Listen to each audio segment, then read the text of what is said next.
In the dusty corners of a small town in the interior of Minas Gerais, where dreams were often shelved in exchange for survival, Clara stood out not for her wealth or connections, but for her unwavering determination.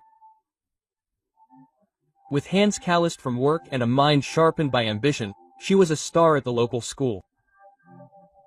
Her teachers used to say that she was born for something greater, even if her worn-out shoes and patched uniform told a different story. After finishing high school, while others were waiting for miracles, Clara picked up a comb and scissors. With a borrowed chair under a mango tree, she became one of the most talented hairdressers in the region.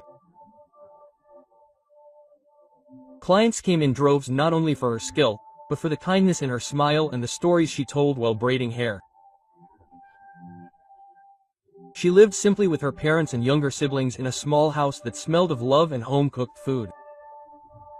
Her mother sold vegetables at the market and her father, serious and skeptical, worked as a locksmith. Life was hard, but Clara ensured that they would never go to sleep without hope. On a sultry afternoon, as the sun burned outside, Clara was bending over the hair of a special client, an elegant woman named Dona Vanya. The woman was known for her wealth, class, and good taste. Clara had done her hair before, but that day was different. Today she braided it with the grace of an artist, unaware that her life was about to change. As Clara tied the final knot, Dona Vanya turned to her. "You have so much talent," she said, adjusting her newly styled hair. "Tell me, have you ever thought about working abroad?" Clara blinked in confusion. "Abroad, Dona? I want to sponsor you," Dona Vanya said with a soft smile. "I want to get you a job at a top salon in the United States. You'll make real money, much more than you'll ever make here." For a moment, time stood still. Clara's heart raced. Her mouth went dry. "Dona, are you serious?" "I don't play with opportunities," Dona Vanya replied. Tears welled up in Clara's eyes. "Thank you, Dona. May God bless you. I would love to. I really would." That night, Clara ran home, barely able to contain her excitement. Her mother cried with joy, thanking God over and over, but her father sat back, arms crossed. "Are you sure she's not a scammer or something worse?" "No, Dad, I've known her for years. She's honest, she's helped me get many clients." Still, he grumbled, unconvinced, but something had already been ignited in Clara's soul. She had seen the path ahead. It might be paved with fear, perhaps, but also with a golden light. And she was ready to walk it, even if it meant leaving everything she knew behind. The days after Dona Vanya's promise passed like a whirlwind. Paperwork, photos, signatures. Clara didn't even have a passport, but Dona Vanya took care of everything. Within a few months, she was ready to cross oceans. The town was buzzing with gossip. Some called her lucky, others whispered dark predictions about rich women and their secrets. Clara didn't care. She clung to her faith and ambition. Before leaving, Dona Vanya insisted on meeting Clara's family. "I want them to know who is taking their daughter to the other side of the world," she said. In the family's small home, Clara's mother served Dona Vanya a cold juice and a hearty lunch. Shivering a little, her father sat with his arms folded, as usual. "I've seen how hardworking your daughter is," Dona Vanya began calmly. "And I want to help her succeed. She will live well. I've arranged a job for her with a trusted friend who owns a salon in Zailua. She will be safe, she will prosper." Clara's father studied her for a long moment, then gave a slight nod. It wasn't approval, but it wasn't resistance either. The day of Clara's departure arrived with the weight of 1,000 emotions.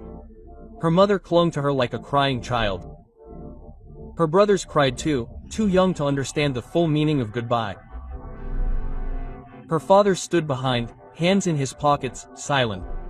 But when Clara turned to board the bus to the airport, he called out, "Just one thing. Don't forget who you are." The ride was long and cold, with more fear than comfort. The plane hummed like a distant storm, and Clara couldn't sleep. What if she failed? What if her father was right? But when she landed, the horizon of America greeted her like a dream written in silver. Dona Vanya's friend, a stern but kind woman named Dona Laura, met her at the airport. "You're going to work in my salon, starting tomorrow," Dona Laura said. "We take our work very seriously here. Can you handle it?" "Yes, Dona," Clara said, her voice firm, though her heart was racing. The salon was a world of lights and mirrors and clients with impossible hair requests. Clara worked as if her life depended on it, because it did. She learned quickly, smiled often, and remained humble. Dona Laura was impressed. Every month Clara sent money home. She made sure her brothers stayed in school. She paid for her mother's stall at the market to be rebuilt after a fire. Her father said little on the phone, but he always answered. Even when Clara didn't have enough for herself, she gave. Her room was small, her meals simple, but her heart was full. And as the months turned into years, Clara began to dream not just of survival, but of having her own business. She didn't just want to work in a salon, she wanted to build one. Years passed, but Clara didn't forget where she came from. Every braid she wove in that American salon was a thread that connected her to home. She sent money without fail: school fees, medical bills, food, rent. Even when she had to skip meals or walk to work in the freezing cold, she never let her family down. Her mother always prayed over the phone. Her father, still distant, would just say, "Okay, I got it," before I hung up. But Clara didn't care. For her, love was sacrifice, and she was giving it everything she had. Then came the big leap. After saving for years, Clara finally opened her own salon, a small, cozy space tucked away in a quiet corner of Atlanta. It wasn't flashy, but it was hers. The first time she turned the key to open the door, she cried. She had done it all on her own, no man, no shortcuts, just hard work and God. Her business flourished, her reputation grew. Clients came from all over asking for the Brazilian woman with the magic hands. And then came João. They met online. He was charming, sweet, and made her laugh like she hadn't laughed in years. He lived in Brazil, a self-proclaimed entrepreneur. He talked about love and building a future together. Clara, who had given so much to others, finally wanted something for herself: love, companionship, a home. She began sending him money. Small amounts at first, then larger ones. He said he was buying them a piece of land, then a house. That way, when you come home, he said, we'll have our own place, our own future. Clara believed him, even sending him more for furniture. And when he asked for extra money to register a company, she didn't hesitate. After all, she hadn't helped everyone, so why not the man who promised her forever? But not everyone in Clara's life disappeared. One day, she received a message on Facebook. It was from Aline, an old friend from her hometown. Clara, sorry to bother you, the message read. I need help. It's my last year of college and I don't have enough to pay the fees. I don't know who else to ask. Clara smiled. Send me your account number. She sent more than Aline needed. She even told her to keep the change. You've always been so kind, Aline replied. I'll never forget that. Little did Clara know that that simple act would be remembered more deeply than anything else she had done. In Brazil, her family continued to receive her monthly support. Their lives became more comfortable. Her father now ran a small but thriving business financed by Clara's constant remittances. But in the midst of all this, Clara had no idea what was in store for her when she finally decided it was time. Time to go home, time to meet the man who claimed to have her heart. Time to test the love she thought she could trust. And so she bought her ticket without telling anyone, especially not João, 10 years old. That was how long it had been since Clara had set foot on Brazilian soil. The plane's wheels touched the ground with a gentle bump, but in Clara's chest her heart was beating like a drum. She hadn't told anyone, not her family, not her friends, and certainly not João. This trip wasn't just for reunions, it was for the truth. She needed to see with her own eyes who had been real and who was just riding the wave of her success. First stop, João. She took a taxi straight from the airport to the address he had given her months ago. The house he claimed was theirs, an elegant white gate, stood before her. Her heart pounded with hope and fear. She wanted to believe he would run out with open arms, tears of joy in his eyes. She knocked once. No answer. She pushed open the gate and went inside. John came out of the front door shirtless, eyes wide. Clara, what are you doing here? I wanted to surprise you, she said softly, trying to read his expression. Aren't you happy to see me? Of course I am. I just wasn't expecting it. Wait here. I'll find you a hotel to rest in. Clara's heart skipped a beat. Hotel? Why would I stay in a hotel? John, this isn't our house. Before John could speak, the front door creaked again. A young, pregnant woman came out, barefoot, her hand resting gently on her belly. "Who is she, John?" he asked, his eyes narrowing on Clara. Clara's world cracked. She turned to John. "Who is she, John?" John was frozen, sweat glistening on his forehead. Quote, "I can explain. You told me you were single. You took my money. You said this was our home." Clara's voice cracked as tears filled her eyes. The woman took a step back, whispering something under her breath. Clara didn't wait. She turned and walked away, her chest burning, her hands shaking. She caught a taxi and checked into the nearest hotel, slamming the door behind her. She collapsed on the bed. 10 years of loyalty, 10 years of building a life. And this was what she came back to. Her thoughts whirled. If John could betray her so easily and the others, her family, her so-called friends, she stared at the cracked ceiling and a strange calm washed over her. She would test them too. She would bury the truth. She would pretend to be broke. She would pretend to have been deported. She would let them see her with nothing, no cars, no dollars, no power. Then she would finally see the one she loved, the person not Clara, the provider. Her heart still in pieces, she picked up the phone and called home. "Dad, I'm back in Brazil. Can you come get me?" Clara waited on the side of the road, holding a faded travel bag and wearing hand-me-down clothes that she had wrinkled and soiled on purpose. Her hair, usually combed to perfection, was now hidden under a worn scarf. She looked nothing like the successful woman she had become. An old, rusty car pulled up. Her father got out, frowning in confusion. "Clara," she nodded, eyes downcast. "It's me, Dad." He opened the door without a word. The drive home was silent, heavy with unspoken questions at home, her mother running out with open arms, but stopping abruptly when she saw Clara's condition. "My God, what happened in there?" Clara sat on the couch, her hands shaking. "I was deported," she lied. "They accused me of a crime I didn't commit. Everything I've worked for is gone." Her mother began to cry. Her father paced the floor, his jaw clenched. "So you didn't bring anything back?" he asked. Clara shook her head. "Nothing." Silence. Later that night, her little brother came home. He stared at her like she was a ghost. "Is that really you?" he asked. "I thought you'd come back with fancy cars and designer bags. What happened?" Clara forced a smile.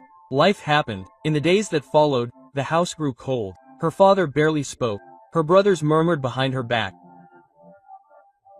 Only her mother remained kind, cooking what little they had and serving Clara quietly, but the warmth that used to fill the house when her money flowed was gone. Exactly a week later, her father sat across from her in the living room. "So what's your plan?" he asked. "I don't know yet," Clara replied, eyes downcast. "I just need some time." Her father's voice hardened. "You've been here long enough. I can't have a grown woman sitting around crying and doing nothing. We expected more." "Dad, I just got back. I need to get back on my feet." "No, you need to go. One more week, then you're gone." Clara's lips trembled. "But this is the house I bought for you." His face contorted. "You think you're the only one struggling? I built my business with hard work too, but I sent you money every month." "Well, that's over now, isn't it?" Her brothers echoed the same coldness. "Aunt Clara is such a tightwad," one whispered when he thought she wasn't listening. "Now she's broke and wants to eat our food." The betrayal crushed her more than John's ever could. On her last day in the house, her father threw her purse outside. "You can't stand here crying every day. I didn't get you deported. Only your mother dared to come near." She thrust a good amount of money into Clara's hand. "If I had power in this house, I would let you stay. Take this, my daughter. Please don't hate me."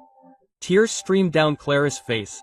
"Thank you, mother." And so Clara walked away from the house she had bought, from the family she had carried for a decade, now treated like a burden they never asked for.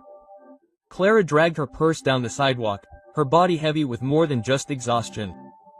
Her mind raced with questions she couldn't answer. I was just a wallet to them. Did they ever love me or just what I gave? She stopped near a rundown hotel, ready to spend her last night in tears. When a familiar voice called out to Clara, she turned. It was Aline, the girl she had once helped with college tuition. The same girl who had cried with gratitude in a Facebook message years ago, now stood on the street with a plastic shopping bag in her hand. Aline hugged her tightly.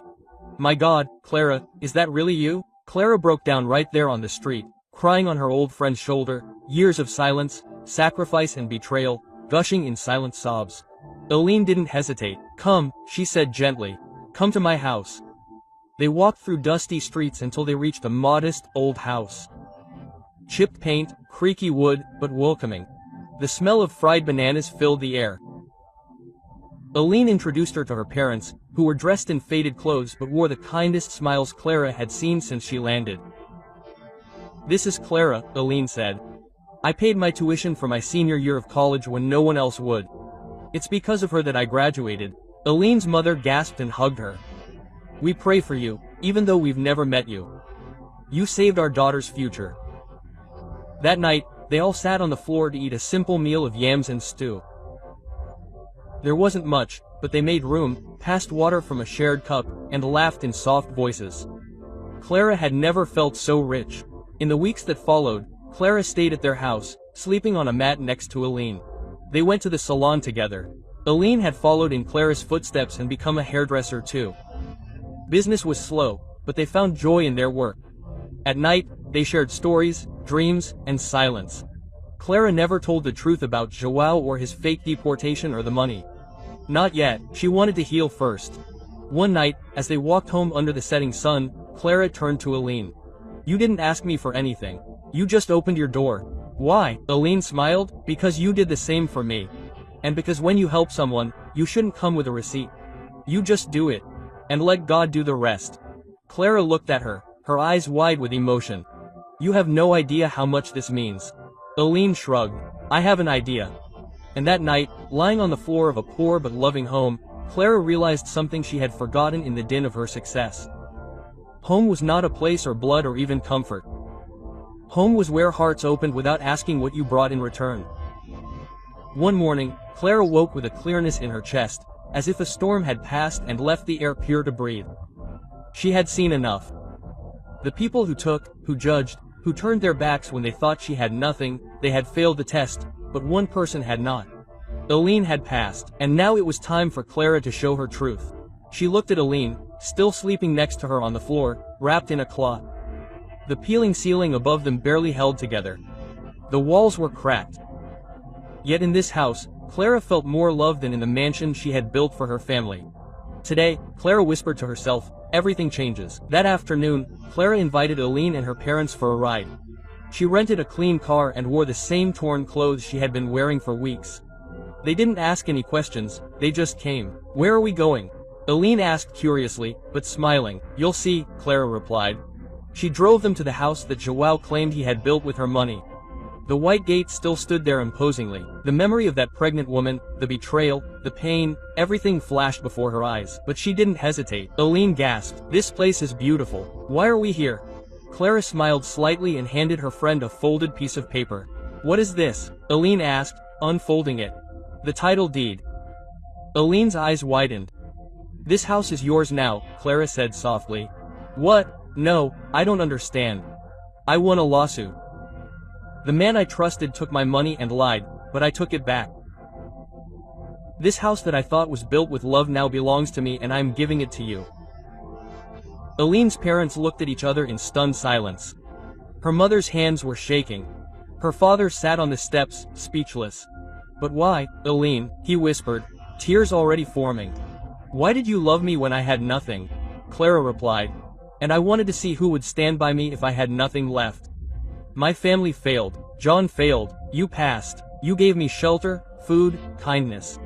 But I didn't do it to gain anything in return. I swear." "I know," Clara said. "That's why you are the only one who deserves it all." Aline's parents knelt down and began to pray aloud.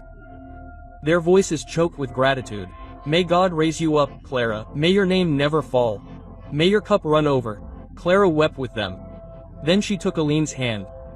"I didn't come back broke. I came back to build a bigger life and I want you to be a part of it.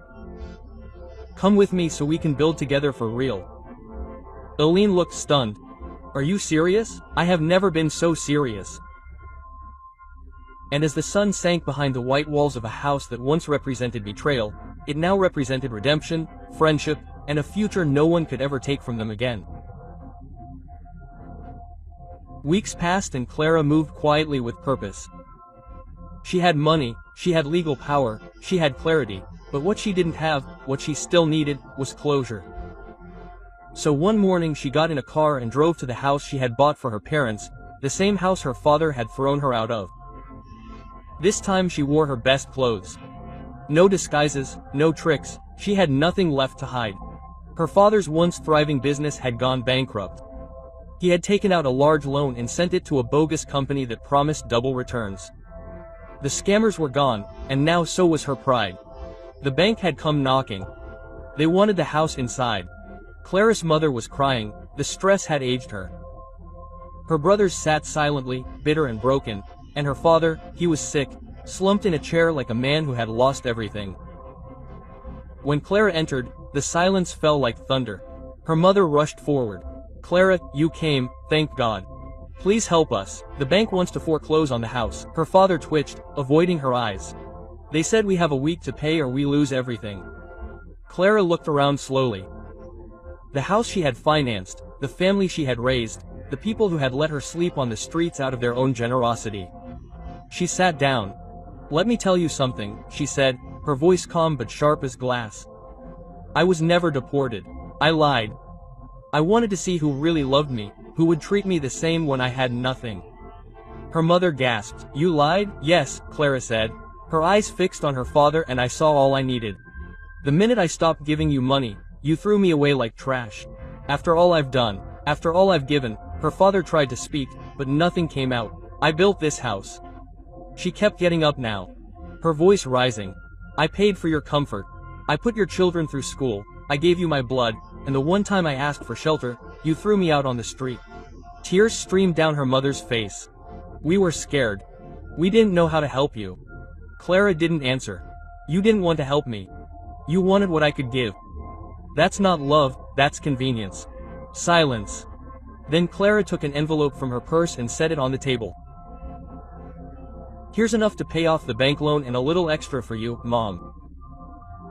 But after that, don't call me. Unless you remember who I am, not what I give." Her mother fell to her knees, clutching Clara's leg. "I'm sorry we failed you." Her brothers looked on in shame. Her father finally looked up, his red eyes. "You were always the stronger one. We were too blind to see." Clara turned to leave.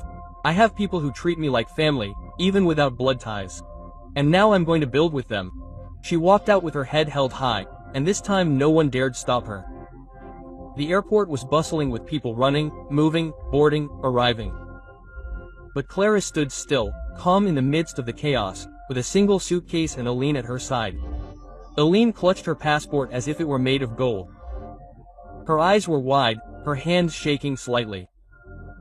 "I still can't believe this is happening." Clara smiled. "Believe me, you deserved it." A few weeks earlier, Clara had discreetly secured Aline's travel documents and sponsorship.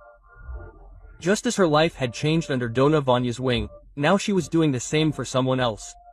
Quote, "I never even dreamed of going to Zeno," Aline whispered. "You didn't need to dream. You had the heart, and that's more than most have," Clara said.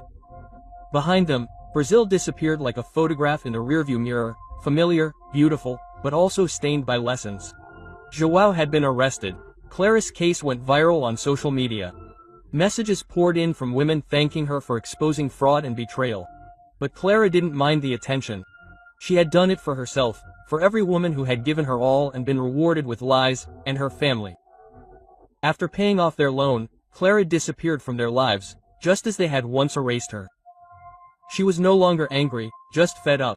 Her mother still called sometimes, but Clara rarely answered. Her heart had changed. She had mourned the loss. Now she was rebuilding from the truth. Boarding for the flight began. As they stepped forward, Aline turned to her one last time. "Clara, how did you become so strong?" Clara smiled a little sadly, a little proudly, being broken again and again, but each time choosing not to stay in pieces. They boarded the plane, and as it took off into the sky, a strange peace settled over Clara.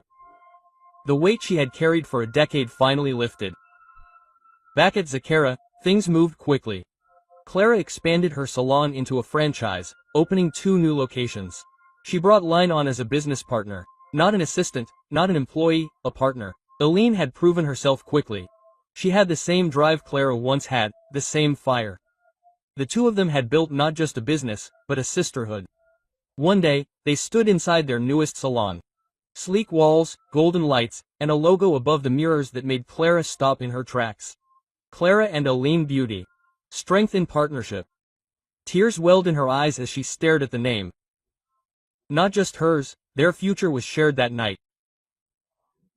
As they closed up and walked home in the chilly evening, Clara looked up at the stars and whispered a prayer, not for more money or even more success, but for more moments like this. Moments when your heart felt full, when your story made sense. When the girl who once braided hair under a mango tree could smile, not because she won, but because she made others believe they could too, and that was the true reward. If you were in Clara's shoes, would you take your parents back? Leave your opinion in the comments. Thanks for watching. Don't forget to like, share, and subscribe. And let us know where you're watching from.